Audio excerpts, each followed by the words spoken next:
Olá, tudo bem com você? Seja muito bem-vinda, seja muito bem-vindo ao canal Só Entre Nós.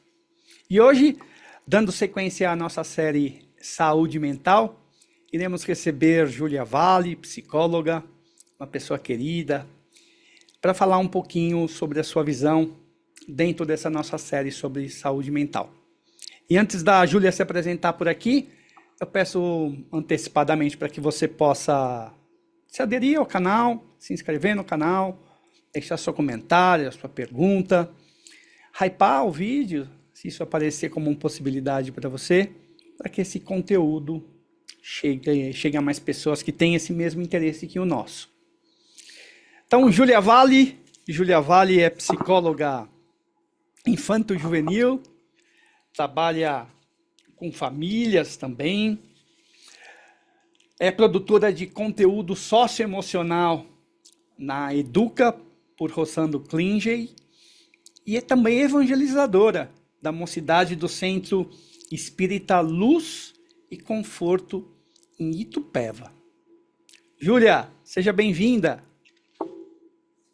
Muito obrigada, Fabiano. Que delícia estar aqui com você e com vocês que vão estar nos assistindo para falar sobre um assunto que move todos nós, está presente na nossa vida e a gente sempre busca manter presente na nossa vida, que é felicidade e saúde mental, né? É isso aí, o nosso tema hoje é saúde mental e a alegria de viver. E quando eu estava falando com a Júlia, o que mais me motivou a trazê-la até o canal foi a maneira que ela fala, o jeito que ela se coloca, dá para perceber claramente a sua alegria. Espero que essa alegria que eu percebi, pelo menos acho que percebi, as pessoas também possam sentir e através da sua orientação, das suas colocações, possam também buscar um caminho nesse sentido. E Júlia, em suas palestras você menciona que a felicidade nasce de um senso interno da alma, enquanto a alegria de viver seria os frutos dessa raiz. Como essa distinção ajuda pais e filhos a lidarem melhor com a saúde mental no dia a dia? Eu gosto muito de enxergar essa relação entre felicidade e alegria de viver realmente como uma árvore, né? Nós somos essa árvore em que realmente essa felicidade são as raízes e a alegria de viver são esses frutos que vão vindo dela. Enxergar dessa forma, não só para pais e filhos, ajuda muito no senso de contentamento, de entender o que é importante, o que é essencial para o nosso bem viver, mas como seres humanos. Porque quando a gente coloca a nossa felicidade como algo muito íntimo, fincado em raízes profundas sobre quem somos, como eu enxergo a vida, qual é o meu propósito, o que para mim é importante, o que eu enxergo como suficiente, como necessário para um bem viver, a gente se dá conta de que a felicidade está em coisas até básicas, que muitas vezes foge daquele luxo, foge daquele é, hiper necessário que a vida moderna, que as redes sociais fazem com que a gente sinta que precise viajar para o lugar mais luxuoso, comer nos melhores restaurantes. Quando a gente enxerga a felicidade como esse senso bem interno, a gente percebe que não é preciso muito para ser feliz. E quando a gente entende isso, a gente sente alegria de viver. Quando a gente começa a enxergar que com pouco, com o simples, é possível viver uma boa vida, a gente acorda todos os dias para esse viver com muita alegria. A gente consegue ter esses frutos que vêm desse senso interno ao se sentir satisfeito em ter uma refeição com a família, ao ver um pôr do sol. Então, como que isso ajuda pais e filhos?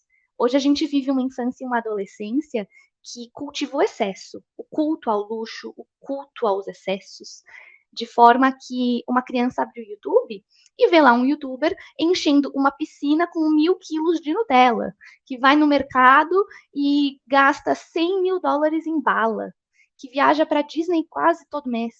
Então, vai se crescendo achando que felicidade é uma coisa muito distante a se atingir. Então, quando a gente pensa dessa forma, um pouco mais palpável, né? A gente consegue ensinar os nossos pequenos o que realmente importa na vida. E dentro dessa colocação que você faz, né, Júlia, acho que fica claro a importância da gente iniciar sempre de dentro para fora, né, e não de fora para dentro. Claro que dentro desse dentro, né, tem demandas, tem questões que talvez precisam ser olhadas com um pouquinho mais de cautela, com um pouquinho mais de amor, mas é importante a gente construir o vínculo, porque em tempos modernos, o que me parece é que a gente está perdendo cada vez mais o vínculo, né? O contato, o dia a dia. Isso que você falou, e que eu gosto de sempre trazer a referência do Rubem Alves, quando ele faz uma distinção entre o simples e o simplista. Então, o simplista é aquilo que, né, que geralmente tem de fato pouco valor. Mas o simples é o dia a dia, é o vínculo, é o cuidado, como você disse, né? São as coisas comuns, né? Da importância da gente cultuar, porque está sendo perdido, cada vez mais, né? Essas pequenas ações, essas pequenas atitudes, essas pequenas intenções na nossa família. Não é mesmo, Júlia? Exatamente. O simples, ele é tão poderoso. Muitas vezes, quando vem famílias assim para mim no consultório, muito angustiadas, pedindo. E assim, às vezes eu escuto até claramente: Júlia, eu preciso de uma receita de bolo, como que eu lido com isso aqui que está acontecendo com meu filho? Aí eu falo: olha, mãezinha, paizinho, você vai me perdoar, mas eu vou te dizer o simples. Porque muitas vezes essa solução milagrosa que você está querendo para a resolução de conflitos com seu filho, para esse distanciamento emocional que existe entre vocês, tá no simples. Tá em, por exemplo, essa semana aconteceu algo que eu achei tão bonitinho. Eu tenho uma irmã mais nova, criança, que na escola dela tem um parque de água. E aí era um dia, essa semana, quarta-feira, era dia de maiô para a escola, porque eles iam brincar nesse parque d'água. E a minha mãe esqueceu de enviar para ela com a roupinha. Então depois mandou o pai táxi, né? O meu padrasto foi deixar essa roupinha na escola. E aí, quando a minha irmã voltou para casa, minha mãe falou: Ó, filha, deu certo receber sua roupinha lá? Deu para você brincar no Aquaplay? Ah, mãe, deu sim. E você viu mais alguma coisa especial na sacolinha que a mamãe mandou? Ai, sim, mãe, eu amei, eu mostrei para as minhas amigas. Minha mãe tinha escrito um bilhetinho simplesmente dizendo: Te amo muito, divirta-se. Tá no simples. Olha como a gente consegue fortalecer esse senso de eu sou feliz porque eu sou amada em algo tão pequeno da rotina. E você falou disso antes de iniciar aqui a entrevista contigo. Eu estava atendendo uma mãe e ela está tendo lá uma questão com um filho mais novo e veio com essa mesma pergunta que você acabou de dizer, que geralmente os pais nos trazem, né? O que eu faço? E aí eu perguntei duas coisas bem simples. Primeiro, pega ele um dia para passear só com ele. Pode ser na sua rua, pode ser tomar um sorvete, pode ser simplesmente caminhar pelo bairro. E antes dele dormir, faça uma oração, leia um livro, esteja junto. Então a importância desses pequenos gestos no dia a dia, porque a gente acha que muitas vezes é algo, né, inalcançável, gigante, e a gente esquece dessas pequenas atitudes que, quando você trouxe isso que aconteceu com a sua irmã, eu lembro que quando eu me separei, minha filha veio morar comigo, até os 16, 17 anos dela, e eu sempre gostei muito de ler, e eu peguei os contos de Green e um outro livro de contos que agora me foge a memória, porque eram contos pequenos, né? Então eu sempre tirava uma Xerox, né? E mandava dentro da lancheira dela com Te Amo. Não só para ela ler, mas para ela entender o que está por detrás daquela lição, né? Então, são pequenas atitudes que podem preencher o nosso dia a dia e, como a gente disse aqui anteriormente, criar esse vínculo, essa disposição, né? A gente se sentir realmente nesse papel que é tão gostoso, né, de pai, de mãe, porque senão vira uma função. E quando vira função, aí é obrigação, né? Então, é importante a gente olhar por esse lado. E, Júlia, você propõe que as famílias façam um inventário do suficiente. Adorei isso. Como essa prática pode proteger crianças e adolescentes do excesso de comparação e da insatisfação gerada pelas redes sociais?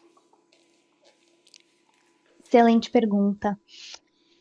O inventário do suficiente, eu acho que é um recurso terapêutico, é um recurso de vida que todos nós podemos aplicar na nossa vida, sendo pais, mães responsáveis ou não.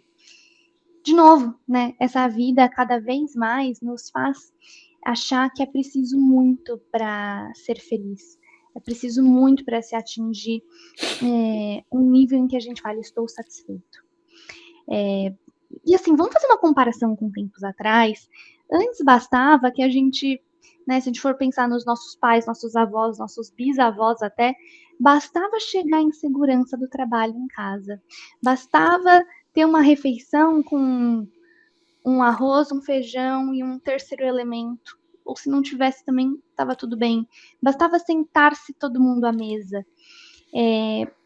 Muitas vezes, um profissional passava a vida inteira na mesma ocupação, a vida inteira no mesmo ofício, e bastava. Hoje em dia, a gente tem cargos de trabalho de júnior, pleno, sênior, 1, 2, 3, high, plus, premium, né? Parece que nunca é suficiente, que a gente nunca chega lá. Antigamente a gente olhava, puxa, uma viagem para o Rio de Janeiro é o máximo, uma viagem a Salvador, ou vira e mexe uma pessoa de outra região, conheci São Paulo, ou até uma coisa fora do país, conheci a Argentina. Hoje em dia, e assim, eu acho que independe de nível socioeconômico, porque você pode estar no nível socioeconômico A ou Z. Você abre as redes sociais, você descobre um novo destino que está hypado, que torna-se essencial conhecer. Os vídeos nas redes sociais começam assim: 3 restaurantes que você precisa conhecer em São Paulo. 5 destinos que você não pode perder porque as milhas estão baratas em 2026. Então, realmente vai se criando esse senso de que você nunca chega lá, né? Nunca é suficiente. E por que eu acho importante fazer esse inventário do suficiente? São pequenas perguntas que você se faz todos os dias ao acordar, todos os dias ao deitar-se, que é: o que é suficiente para mim hoje? O que foi suficiente para mim hoje? Ao fazer esse exercício constantemente, você vai perceber que suficiente é você ter um trabalho que te permite pagar as contas e trazer o alimento para casa. Suficiente é poder compartilhar um pouco do seu dia a dia com uma pessoa da sua família. Ou suficiente mesmo que talvez não seja fisicamente, é você poder manter contato com uma amiga que mora lá distante, mas que graças à tecnologia é possível manter esse vínculo. Suficiente é você fechar os olhos e conseguir se lembrar de uma boa memória que você tem com a sua mãe, que já faleceu, que já desencarnou. Suficiente é você poder ter um corpo que te move, que acorda junto com você, te permite o movimento, te permite executar as coisas do dia a dia. Suficiente é você ter uma crença que te conecta com algo maior. A gente começa a perceber que o suficiente, de novo, voltando àquele senso de felicidade num primeiro momento, ele é tão simples. Quando a gente tem o que é um inventário do suficiente, em dias que a gente se sente frustrado, em dias em que a gente compara a nossa vida com a vida irreal, né, com o palco que uma pessoa está mostrando pra gente, e a gente conhece o nosso bastidor, quando a gente entende o que é suficiente, essas comparações perdem o peso, perdem força. E quando a gente ensina isso para os nossos pequenos, a gente está ensinando para eles o que realmente importa. E vai até além, né? Sendo psicóloga de adolescentes, eu lido muito com essa pressão do vestibular. Então, eles têm muito isso do suficiente, né? Eu preciso tirar 1000 na redação do Enem, eu tirei 850, não é suficiente. Eu preciso tirar 80 e tantos na FUVEST, porque eu tirei no simulado 50 e não é suficiente. Então, eu gosto muito de fortalecer nas famílias para que elas sejam esse suporte dentro de casa, mas também nos adolescentes de o que é suficiente. Você está usando uma régua que não é sua. Talvez hoje, para o seu momento ideal, suficiente seja deitar a cabeça no travesseiro e saber que você se esforçou muito. E amanhã, que se você se esforçou um pouquinho mais. Então, eu amo o inventário do suficiente. Se façam essa pergunta. O que é suficiente para mim hoje? Acho que vocês vão se conectar com o que realmente importa na vida, né, Fabiano? E é muito interessante isso, porque bom, eu comecei minha trajetória dentro da psicologia, nesses 30 anos já de formato que eu tenho, com crianças, né? Eu sempre atendi na faculdade, eu fiz, né, a infantil, né, psicologia infantil, e eu, com os atendimentos, depois de 10 anos atendendo, eu percebi que faltava algo, né?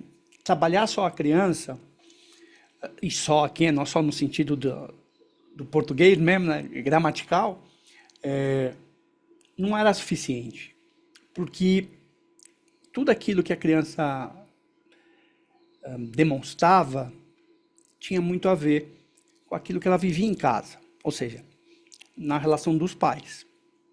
Eu falei, puxa, vou deixar de atender criança para atender família, porque fica incompleto sempre.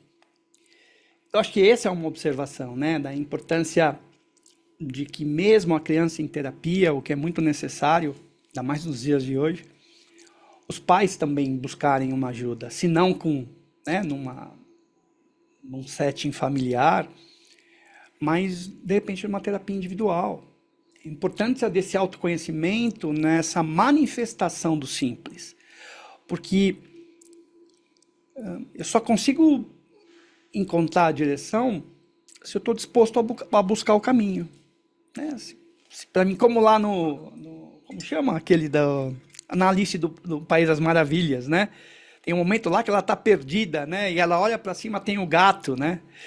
E ela pergunta, gato, eu estou perdida. Aí ele pergunta, ele fala mais ou menos assim, né? Mas para onde você está indo? Ela fala, não sei. Aí o gato devolve assim, pô, para quem está perdido, qualquer lugar serve. Então, a importância de a gente ter no nosso dia a dia, né, na nossa prática enquanto ser humano, esses momentos, né, como você chama, desse manifestar o suficiente, de olhar o que a gente já consegue, de acessar as nossas ações que foram positivas, de olhar aqueles aspectos dos nossos filhos que são bacanas, que são legais, que são me preenchem de orgulho, de admiração, porque a gente tem, né? Eu acho que isso é eu diria que isso é um funcionamento mental. Inclusive tem um neurologista que fala sobre isso, que o cérebro ele dispara mais informações, mais bioquímica quando a gente tem uma negativa, quando a gente fala um não.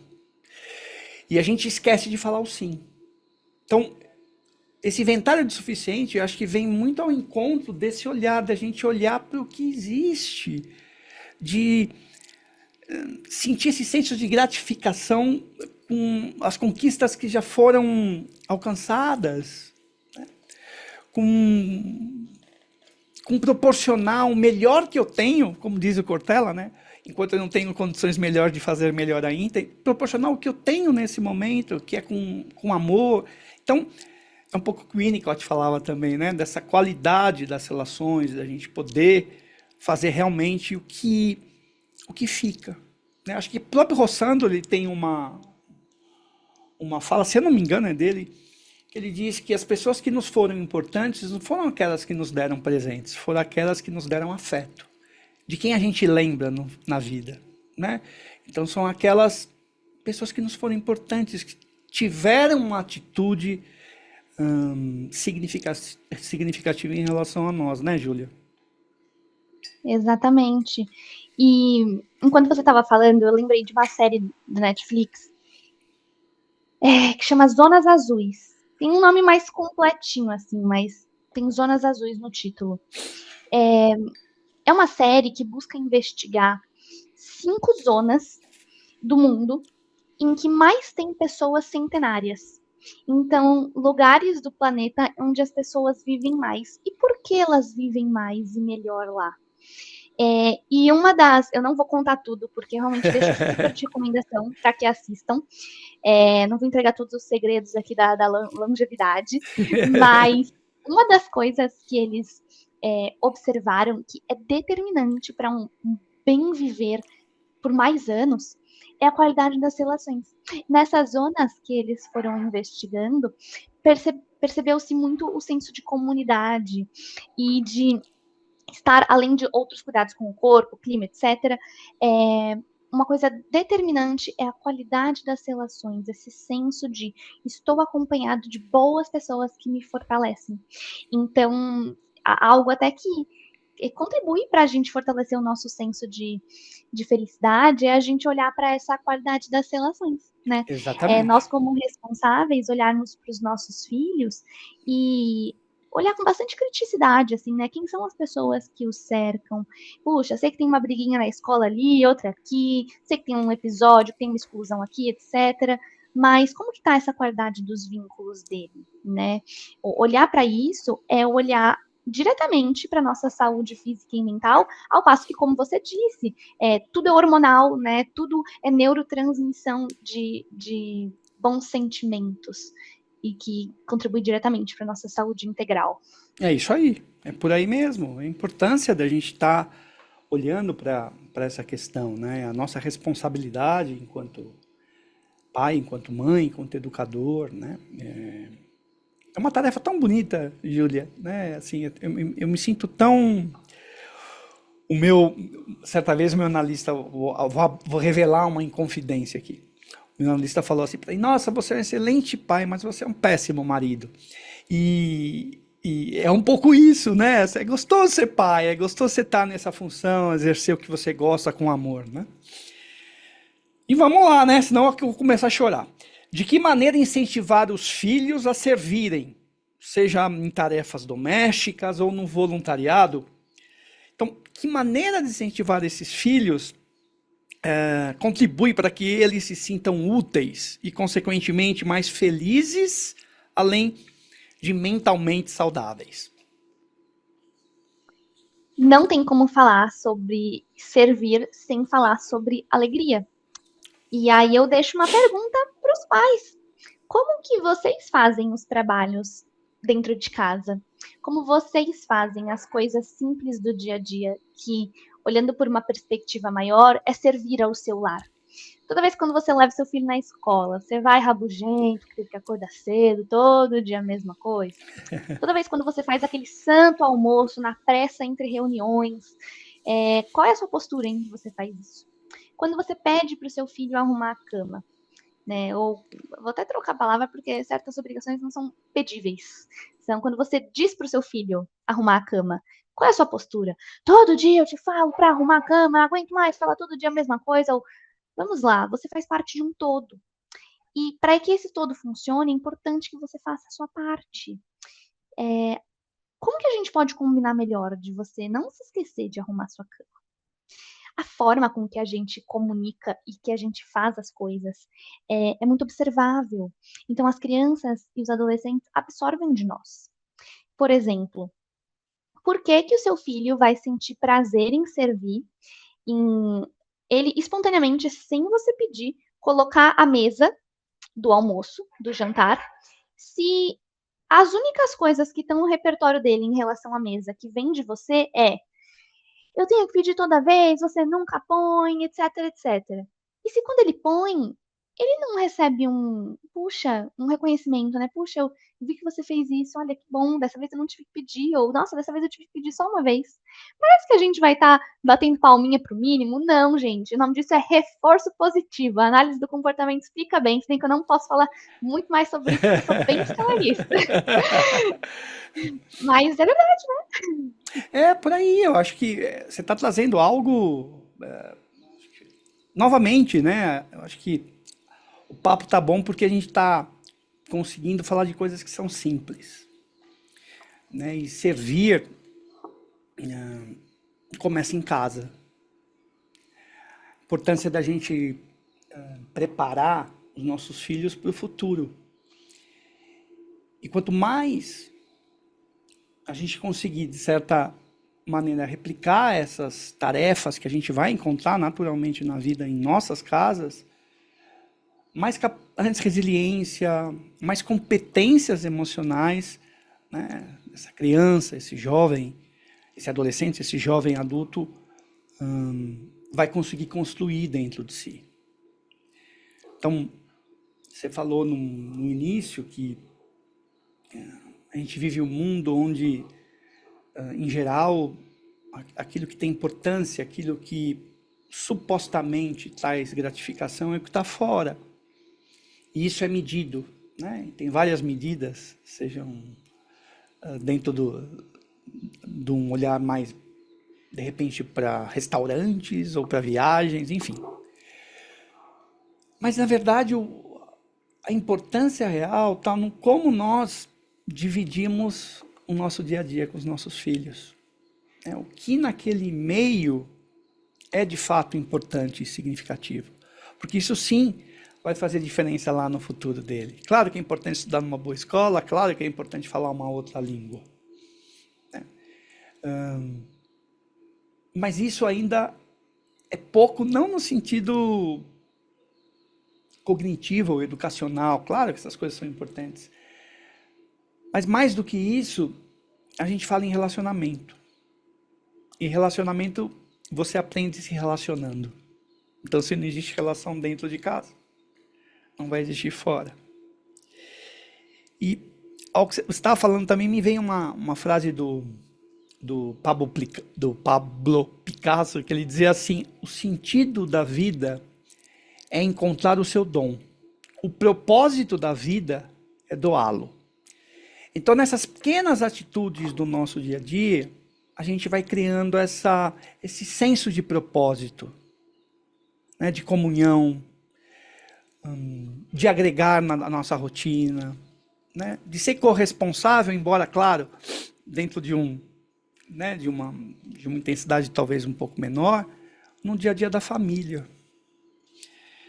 Por aí, né, Júlia? É por aí. E a criança, quando se sente útil, quando sente que aquilo que ela faz tem utilidade, ela vai tão além. Gente, é tão bonitinho quando você vê uma criança que se sente reconhecida por aquilo que ela faz. E eu acho que uma coisa super bacana da educação montessoriana, que é uma forma de tanto criação de filhos quanto de educação do desenvolvimento mesmo, vale super a pena adentrar mais nisso. Mas muitas vezes as pessoas associam a educação montessoriana por aquela torre montessoriana, que é aquele móvel de madeira, em que é uma cadeira, que também vira uma escada, que também vira um banquinho, tem mil utilidades. Vou trazer isso como exemplo. Quando a gente coloca uma criança pequenininha, de 1 ano e meio, que está aprendendo a levar a colher até a própria boca, a gente coloca ela para ajudar a preparar o alimento, desde que seja só ficar passando o tomate debaixo da pia lá para fingir que está lavando ele. Ela olha para isso e o raciocínio dentro dela é: eu com as minhas mãos tão pequenininhas sou gigante, olha como eu faço coisas produtivas e preciosas para o meu lar, olha como eu sou reconhecido. Isso fortalece a autoestima, isso fortalece coragem para a vida. Então, pais de crianças pequenas, deem funções para os seus filhos, mostrem para eles como é alegre servir no lar, e especialmente para a adolescência também, quando eles estão naquela fase de ai mãe, não enche o saco, depois eu vou, ai que preguiça, não quero. A vida adulta não dá mole para isso, não. Na vida adulta a gente tem que, Tem que seguir. sacode a poeira e vambora, precisa servir. Aliás, quem se dá melhor no mercado de trabalho é quem tem alegria em servir. Não é aquela pessoa que tudo pesa, tudo gera uma reclamação. Então, prepare o seu filho para a vida adulta também, mostrando como quem serve cresce e se engrandece como pessoa. Nossa, acho que você toca em pontos muito, né? O nosso bate-papo aqui tinha que durar mais tempo, né? Porque Tinha. Vai, né, vai abrindo pastas e a gente quer falar de todas essas pastas. Mas a importância, né, da gente, desde muito cedo, incluir, incluir os nossos filhos no dia a dia, seja em atividades menores ou maiores, mas de incluí-lo. Porque para servir, eu preciso construir algo, uma das competências, né, que eu falei anteriormente, que é empatia. E empatia não é um dado, não é algo que você tem por ter, não é algo que. É algo que precisa ser construído. Né? É algo que precisa ser, inclusive, motivado pelos próprios pais. Então, ao servir, ao fazer a criança, o jovem servir, ele está saindo um pouco do que é importante para mim, né? Para ele próprio, começa a olhar também um pouco para o outro. Né? E isso, como você disse lá na frente, é o que vai fazer a diferença. A diferença, porque as pessoas empáticas, né? As pessoas que têm essa compaixão, né? Que eu acho que é um passinho mais à frente ainda, é que consegue se destacar. Né? É que tem essas competências, de certa maneira, desenvolvidas dentro de si. Sei que você quer falar, pode falar, Júlia. Eu concordo plenamente. É, quando a gente vai escolher um companheiro para dividir a vida, quando a gente vai é, escolher uma pessoa para trabalhar na nossa casa, para nos ajudar com os afazeres domésticos, quando a gente tem uma empresa e vai contratar um funcionário, é claro que a gente olha para as habilidades e o que essa pessoa tem para oferecer. Então, se eu estou escolhendo um companheiro, eu vejo lá se ele tem os mesmos valores de vida, etc. Estou contratando uma pessoa, se ela tem um match com o que eu estou precisando. Mas, acima de tudo, a primeira coisa que o nosso filtro interno faz é identificar se essa pessoa é uma boa pessoa de coração. E boas pessoas de coração são pessoas que têm a capacidade de sentir o coração do outro. Então, essa é uma habilidade para a vida. Dito tudo, falou tudo, muito melhor que eu. É, é por aí mesmo. Vamos lá, tem alguns questionamentos aqui com você, Júlia. A gente já falou disso, né? Mas você afirma que os filhos são reflexos dos pais. Como o autocuidado e a saúde mental dos próprios adultos influenciam diretamente a capacidade dos filhos de encontrarem essa alegria de viver? Influencia em tudo, a todo momento, muito. É, eu já passei por um caso recentemente em que eu comecei a atender um pré-adolescente. Fiz um mês de sessões com ele. E aí eu chamei os pais para conversar. Falei, olha, eu estou encerrando o processo de atendimento a ele, porque eu entendo que ele precisa de ajuda, mas tem alguém que precisa mais. Então eu acho que é um pouco enxugar gelo a gente continuar com a terapia para ele, que ele não tá gostando, sejamos muito sinceros, não tá rolando, ele não tá num momento em que ele consegue sustentar uma terapia, porque eu acho que ele vai conseguir se sentir muito melhor dentro do espaço terapêutico quando quem cuida dele estiver cuidado. Quando ele sentir que quem está cuidando dele também está buscando melhorar. E aí eu virei para essa mãe e falei: olha, tem uma profissional para te indicar, acho que seria muito bom que você fizesse terapia. Por que eu trago esse exemplo? Porque muitas vezes a gente acha que o problema está no outro. Porque é muito mais fácil quando o problema está no Oh, outro, né? Ah, eu mando lá meu filho para terapia e pronto, tá tá resolvido todos resolvido. os problemas da casa. Uhum. Quando, na verdade, muito daquilo que nos incomoda no outro, muito daquilo que é sintomático no outro, reflete algo interno que nós temos dentro de nós. Muitas vezes aquilo que te gera raiva, meu Deus, mas aquilo que aquela pessoa faz me deixa doida. Talvez você tenha isso dentro de você e você reprime ou você põe tanto para fora que já ficou tão normal, você nem reconhece mais. E assim como os pais são espelhos, eu até uso outra frase, que é as crianças, os filhos são esponjas. Eles absorvem tudo aquilo que está no inconsciente dos seus pais. Eu vi uma frase esses dias, até postei na minha página profissional, que é: os filhos nadam no inconsciente de seus pais como peixes num aquário. Por isso é importante garantir que a água permaneça limpa. Mesmo que você não esteja gritando aos sete ventos de eu tô surtada, isso aqui tá muito difícil para mim, mesmo que você mantenha a postura e você todo dia tá lá firme e forte em casa, o seu campo emocional, e aí a gente pode até entrar em outras searas do campo espiritual também, mas vamos manter aqui no inconsciente compartilhado, tudo aquilo que a gente sente e não põe para fora, a gente vibra. Então, os filhos percebem, as crianças percebem. De forma que você quer que seu filho fique bem, certifique-se, faça esse raio-x interno, como eu estou. Como que tá a minha saúde mental, como que tá a minha saúde física, e acho que já já a gente pode até falar sobre quais são as saúdes importantes Sim, sim. da gente fazer esse raio-x.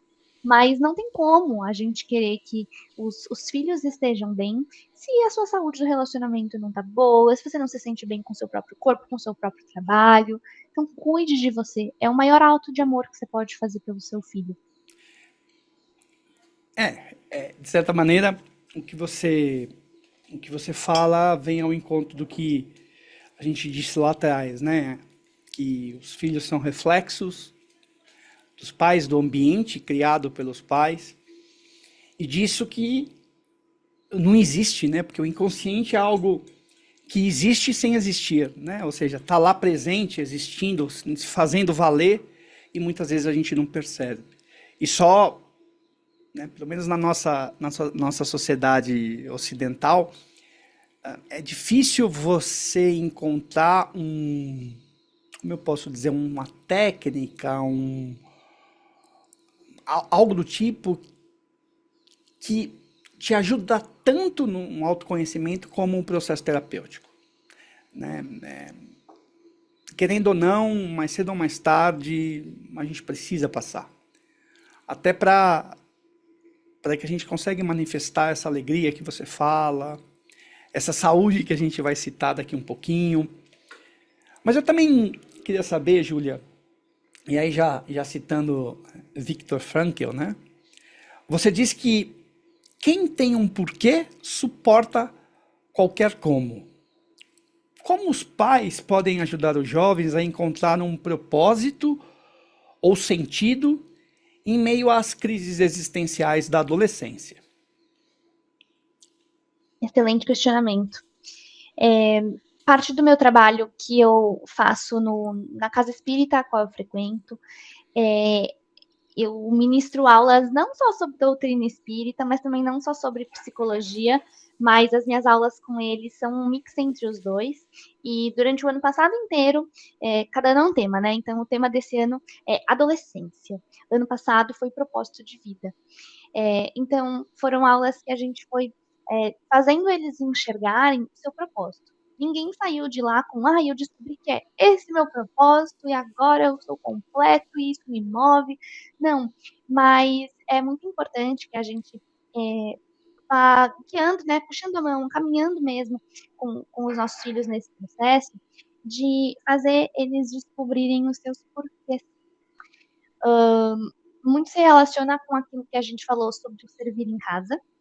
Então, vamos lá, vamos acordar para o dia, vamos agradecer por mais uma oportunidade do dia de vida, porque você é importante aqui nessa casa, você faz a diferença. O que você faz aqui tem propósito. Então, o lar é um laboratório da vida. Então, é o primeiro lugar onde a gente vai fazendo esses ensaios sobre como é a vida real. Então, pais, mostrem para os seus filhos os porquês deles dentro de casa. Junto a isso, eu acredito que é muito importante a gente conectar os nossos filhos com um porquê maior. Porque muitas vezes, em períodos difíceis da vida, em que organicamente o nosso cérebro está deprimido, e com isso vem aquela nuvem embaçada que talvez a gente não consiga enxergar nem o porquê dentro de casa. É muito importante a gente apresentar para os nossos filhos um porquê maior. E isso independe de religião, independe de crença. Apresentar para eles que existe um porquê maior, uma razão de todas as coisas, faz com que a gente enfrente os desafios de forma muito mais segura. Quando um adolescente enfrentar um término de namoro que parece devastador, que parece que nunca vai ter Final do fim, mundo. nossa, quantas vezes eu já não achei que ia morrer de amor na adolescência. Quem nunca, né? Oh, exatamente. Vixe, aí tem os términos de amizade, tem os finais de ciclo de troca de escola, tudo é muito catastrófico. Por vezes que talvez eles se conectarem com o porquê de, bom, tem um porquê de que eu estou trocando de escola, então esse fim é necessário, é o meu porquê de que lá eu vou aprender melhor, de que lá vai ser melhor para mim. Talvez eles não consigam se conectar tanto emocionalmente com isso, talvez só racionalmente. Por isso que eu gosto tanto de me certificar assim, com as famílias que eu atendo. Eu faço uma pequena pergunta: vocês têm alguma crença em casa? Tem algo que vocês acreditam que norteia os valores e os ensinamentos, os momentos de apoio seus para os seus filhos?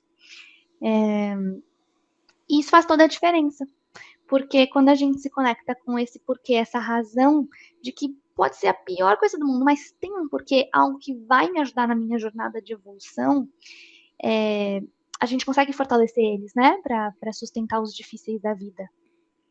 E você traz um porquê muito semelhante ao que eu chamo de pra quê.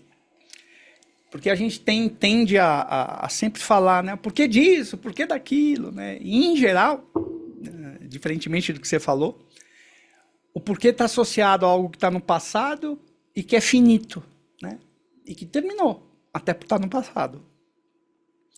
E a gente, muitas vezes, né? Inclusive nós como adultos, né? Nos deixamos levar pela emoção do momento e não se perguntar, mas para que disso? Ou seja, qual o objetivo, qual o propósito dessa experiência? Qual o propósito dessa narrativa? Né? O que eu preciso aprender que eu ainda não aprendi? O que eu preciso fortalecer que ainda está frágil? E por aí vai. Né? Então, eu acho que é muito por aí, como você trouxe, a importância da gente usar as próprias experiências, sejam elas inicialmente devastadoras ou não, para um lugar mais adiante.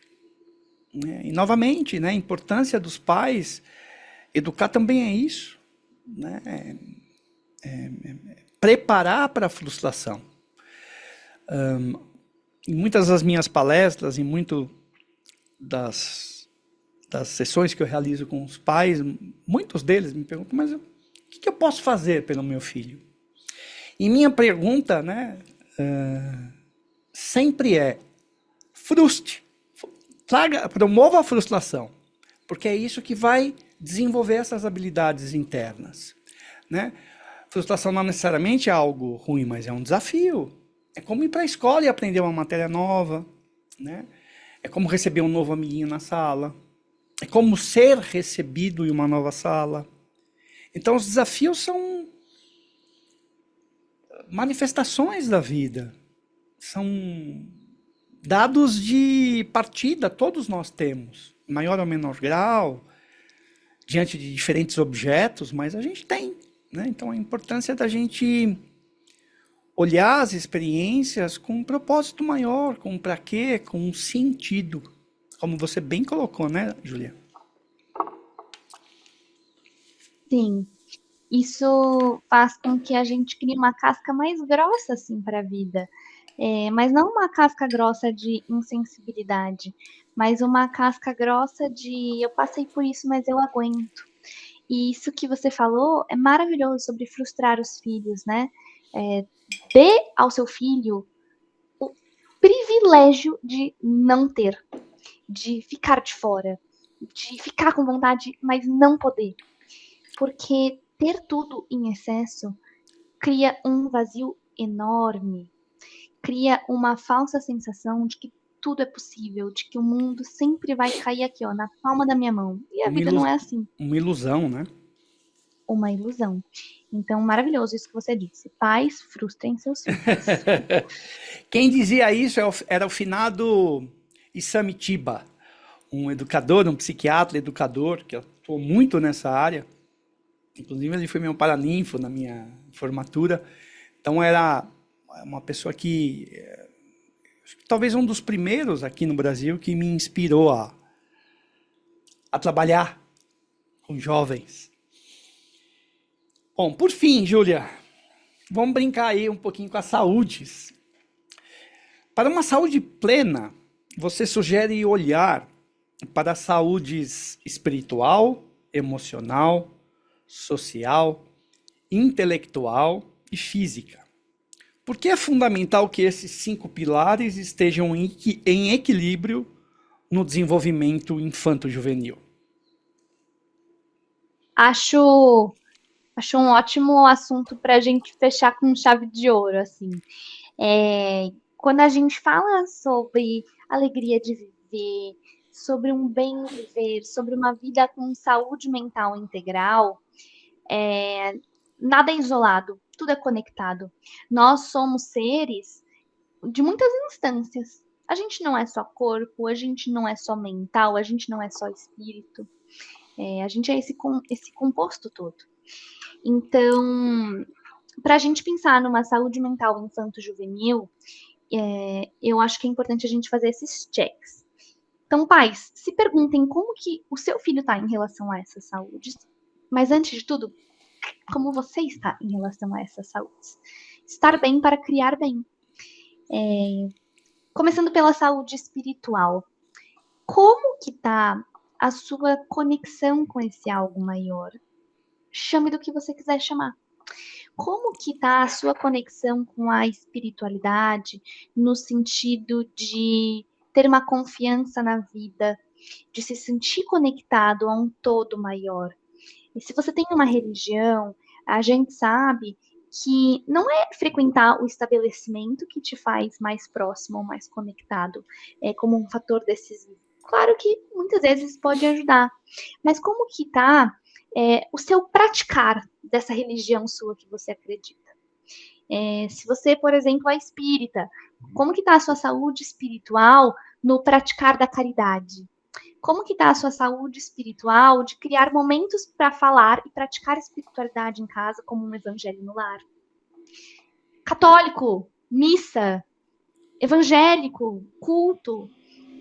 Quando você vai, você consegue absorver o que você está lá, o que você foi lá para buscar? Ou às vezes você vai num ritmo tão pesado da rotina que parece que se passa 2 dias você nem lembra o que você escutou. Como que tá o filtro do seu coração para se conectar com a espiritualidade? Saúde espiritual. Do seu filho, como você apresenta isso para ele? Os pais, eles são esses guias, né? Eles vão abrindo o caminho para os filhos. Seu filho, dificilmente uma criança vai falar: mamãe, papai, quero ir para a evangelização, me conectar com Deus. Eu, por exemplo, fui introduzida na doutrina espírita por nascer num lar em que isso já fazia parte. Então, os pais, eles precisam, se é importante para a sua família um estar conectado com a espiritualidade, apresente para o seu filho também.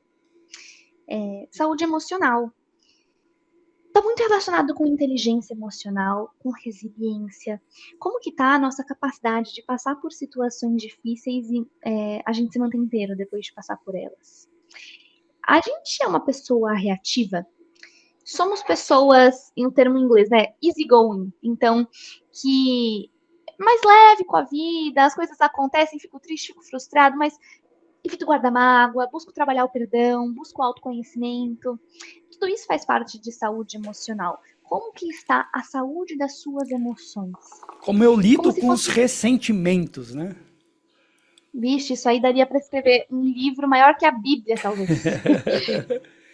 De folhas bem fininhas e muita, muita coisa. Como se a gente fosse pensar no divertidamente, naquelas emoções básicas, né? Como se fossem copinhos. Como que está o seu nível de cada uma? É importante olhar para isso. Saúde social, vínculos.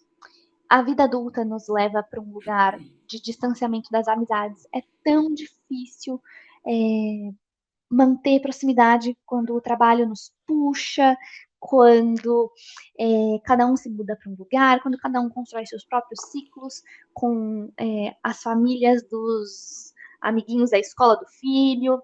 E aí vem algo muito importante para a gente manter sempre no coração quando a gente pensa sobre saúde emocional, saúde social. A vida moderna nos leva a confundir contato com vínculo. A gente pega e fala assim, eu mantenho contato com fulano, eu vejo lá, eu curto o story. Gente, antes, vamos voltar passos. Antes, a gente tinha que responder a um story se a gente queria mostrar que a gente tá lá e vibrou pela pessoa. Agora, é um clique. Antes disso, não tinha story, a gente tinha que comentar na foto da pessoa. Antes disso, a gente tinha que ligar para a pessoa para saber como estava a vida dela. A gente vai sendo cada vez mais levado a simplesmente manter contato.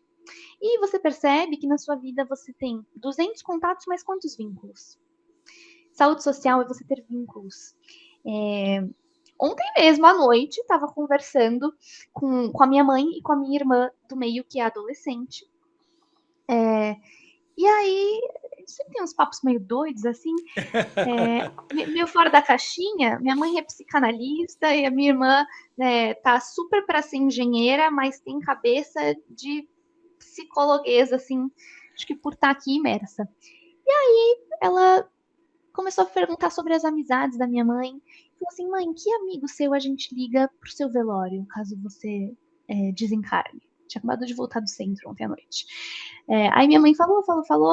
Aí ela, Júlia, e você? Pra quem eu ligo? E aí a gente começou uma super conversa sobre qualidades das relações. E a gente percebeu, olha, como realmente é importante a gente saber dar nome aos bois. A gente saber quem são essas pessoas que são importantes para nós. Então, saúde social é isso. É você frequentar lugares que te fazem bem, é você construir comunidades que te ajudem como uma rede de apoio para a criação da sua família. Saúde intelectual. Lúcia Helena Galvão, uma filósofa que eu admiro demais. Acho que são poucas vezes que eu falo, assim, faço uma palestra, um bate-papo, que eu não cito Lúcia Helena Galvão. Ela fala muito sobre tudo aquilo que a gente coloca para dentro de nós, sobre consumir o belo, sobre consumir boas músicas, boas leituras. E isso super se relaciona com a saúde intelectual. Apresente para o seu filho uma boa leitura que você mesmo já fez e que marcou a sua vida. Apresente para o seu filho uma palestra online que você achou sobre um tema super relevante e acha que pode ser legal de assistir junto, um TED Talk. Algo que engrandeça ele intelectualmente, que dê repertório para ele ter conversas numa mesa e se tornar uma pessoa interessante, para ele ter repertório lá quando for prestar o vestibular. Saúde intelectual tem muito a ver com a gente consumir boas coisas e produzir boas coisas também. Produzir poemas, redações, arte. Tudo isso significa que o nosso intelecto está funcionando e produzindo. E por fim, saúde física. O nosso corpo, ele é um instrumento muito importante para a gente viver. Sem ele, ou com o mau funcionamento dele, a vida é muito mais difícil. Há uma razão da gente ter todas as limitações que a gente tem no nosso corpo. E em cima delas, a gente trabalha e a gente busca compreender sentido, um adoecimento, uma limitação física. De forma que, sem esse instrumento tão importante que nos permite a vida, a gente precisa cuidar e amar ele. E aí aqui eu trago a história de São Francisco de Assis, em que ele chamava o corpo do burrinho, do jumentinho. Ele chamava o corpo de jumentinho. A história é a seguinte: São Francisco de Assis devotou a vida para incansavelmente ajudar os mais necessitados, de forma que, num momento muito adoecido, chega um homem para ele e fala assim: por que você tá cuidando do seu jumentinho assim? Hã? Como assim? Por que você está cuidando desse seu jumentinho assim? Porque esse seu jumentinho é seu corpo. É ele que te leva para as viagens. É ele que te transporta para os lugares. É ele que te sustenta. É nele que você monta. E como você vai montar num jumentinho adoecido e maltratado dessa forma? Eu contei essa história ontem para os meus adolescentes na mocidade do centro. E fiquei muito reflexiva sobre isso, né? Como que a gente cuida do nosso corpo? Como a gente cuida desse nosso jumentinho que nos carrega pela viagem da vida? A gente se alonga de manhã? A gente tem 5 minutos para abrir o Instagram antes de sair da cama, mas a gente tem 5 minutos para se esticar, dizer para o corpo, acordei, beber água, tomar as vitaminas. Durante o dia de trabalho, a gente faz um alongamento nos pulsos, no pescoço. A gente está negligenciando os check-ups, os exames de sangue, que nos custam 10 minutos para agendar, 2 horas para fazer e vida que segue. Cuidar desse nosso corpo é cuidar da nossa saúde mental. Até porque é impossível que a gente tenha um cérebro bem funcionando se ele não está sendo alimentado. Então, seu filho pratica exercício, vocês praticam exercício em família, uma caminhada num domingo custa R$ 0 e tanto muda a vida, até o vínculo familiar, né? Tá tudo conectado. Então eu deixo aqui como dica para vocês, pais responsáveis ou simplesmente seres humanos, para a gente olhar para as nossas 5 saúdes e todo dia fazer pequenos checks de como eu me cuidei nesse aspecto. Muito legal, interessante que outro ponto, né? Legal isso, né? Quando a gente conversa, a gente percebe que tem semelhanças, né? Que tem olhares muito próximos um do outro. E eu vou até deixar aqui o vídeo de uma série que eu fiz em que eu falo que o ser humano é uma pizza humana. E quais seriam essas pizzas, né? O que seria essa pizza? E eu brinco que é uma pizza de 6 pedaços. E para que esse ser humano funcione de uma maneira funcional, em saúde, já que a gente está falando de saúde, esses 6 aspectos, né, eles precisam estar igualmente saudáveis. Então, em um aspecto, automaticamente interfere em outro, como você disse agora. Quer dizer, como eu vou ter uma vida mental saudável se o meu corpo não está saudável? Como eu vou ter uma vida social saudável se o meu corpo não está saudável? Então, esses 6 aspectos, eles se interrelacionam, causando a harmonia, o equilíbrio, né? Ou o contrário disso, né? A disfuncionalidade, o desequilíbrio. E eu sempre digo que são 6 pedaços. O primeiro pedaço é o físico ou o biológico, que é muito dentro do que você trouxe aqui. O segundo é o familiar, e o familiar se subdivide, né, em a minha família de origem, a minha família de destino. O terceiro é o social, que é justamente o que você nos traz aqui, a importância dos vínculos no dia a dia, como eu lido com os meus amigos, eu tenho amigos, né? Quem eu vou ligar quando eu não estiver mais aqui? O quarto é o profissional, né? Talvez por isso que não tem um profissional, porque a gente fala de crianças e adolescentes, mas o profissional traz algo muito importante, que é a questão da realização. O quinto é o emocional, como você bem trouxe, e o sexto, o espiritual. Então, a importância desses aspectos estarem saudáveis para que eu possa estar saudável. Mais do que isso, né? A importância assim, que eu esteja como pai, como mãe, tenha esse conhecimento, essa consciência da importância da saúde nesses 6 aspectos, nesses 5 aspectos. Eu brinco, eu cunhei um termo chamado síndrome da máscara do avião. Inclusive está no meu último livro. E eu brinco dizendo, quando a gente viaja, né, a comissária diz lá, em caso de despressurização, máscaras de oxigênio cairão sobre você. Se estiver acompanhado de um menor, coloque primeiro em você e depois no outro. Então, é um pouco isso. Como eu posso favorecer saúde se eu não tenho saúde? Que é outro ponto que você nos trouxe. Né? A importância de a gente ter essa consciência, de a gente estar saudável para estimular o nosso filho, né? Para acompanhá-lo. Né? Tem muitos pais, né, esportistas que super curtem os filhos esportistas, por exemplo. Né? Então, o lúdico, né, o simples, começa com a gente sempre. Né? E a gente vai direcionando. Né? Então, mais ou menos por aí. É isso, Júlia? Disse tudo, disse tudo.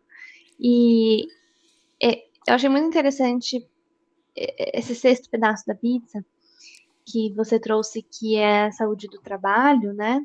Porque até isso as crianças observam nós adultos, né? Uhum. Como que eu vejo que minha mãe, meu pai se relaciona com o trabalho dele? Você transmite para o seu filho que trabalhar é um saco, que trabalho é coisa de gente infeliz, que só serve para dar dinheiro. Qual é a motivação dele para trabalhar e para servir, né? Através de uma profissão.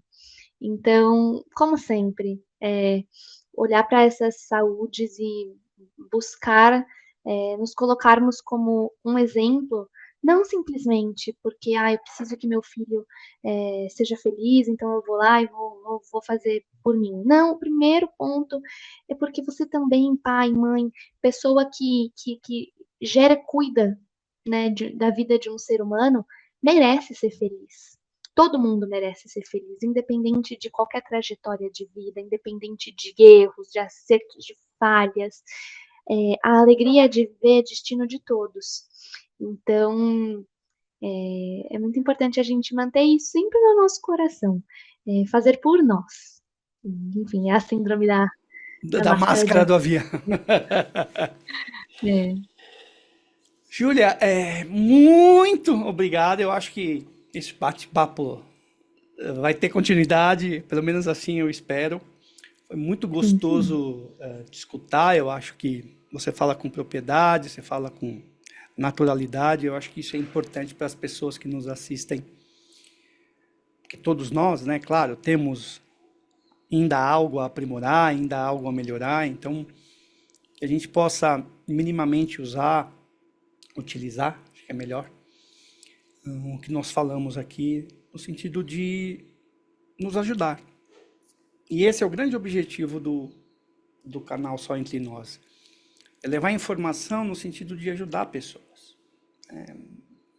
Meu único objetivo é esse. É que as pessoas possam ter acesso a informações que é mais difícil ter, que muitas vezes a pessoa, por alguma razão, não pode ter.